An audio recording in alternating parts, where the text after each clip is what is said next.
Okay, so as more and more solution is passed over the K filter that has chitosan in it, then less and less of the copper is removed. So it started off at about 97% of the copper being removed. That was the first 10 milliliters, so this is milliliters. But then after about 430 milliliters were passed through, we were down to 90% that's being removed. After 735 milliliters, down to 85%. There are some anomalous readings, like 635. Well, I don't know if this is anomalous or if this one's anomalous, but this is the trend here that you can see. Whoops.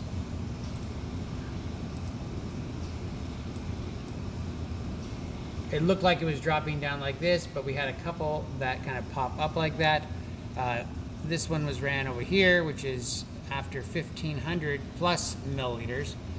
So it looks like the amount of copper that's being removed as the sample passes through is decreasing and decreasing more and more.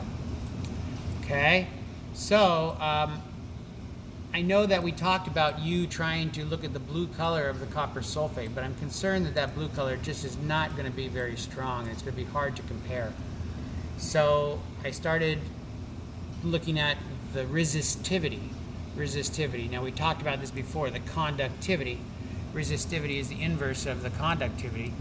And essentially, we can see here that there is a trend that relates, if we take this chart here, which is plotting the percent of copper removed versus the amount of volume of the copper solution we poured over the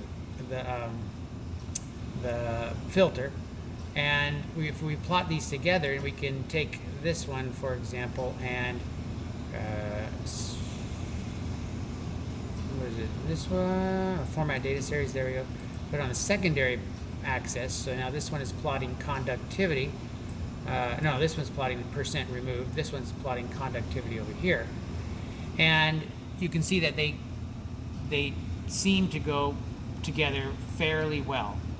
And so this might be a way that you can monitor the amount of copper that you have in solution, because if you start with a deionized solution or a distilled water solution and you add copper, then as the copper is removed, that's what you'll be doing, removing copper, and so that will be decreasing the conductivity of the solution, or at least altering it. We still don't know exactly what is going on there, if some other ions are being released, but we see that there seems to be a relationship with the conductivity or the resistivity. So anyway, this could be an effective tool for you to use. So I suggest that we look into a multimeter. Almost all multimeters have this function in them.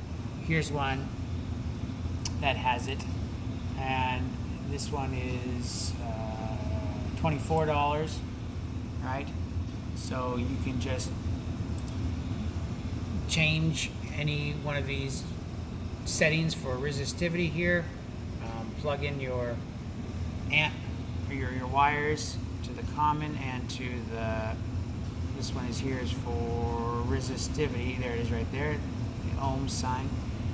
So yeah, that might be a good way to track how much metal has been removed. Okay, good.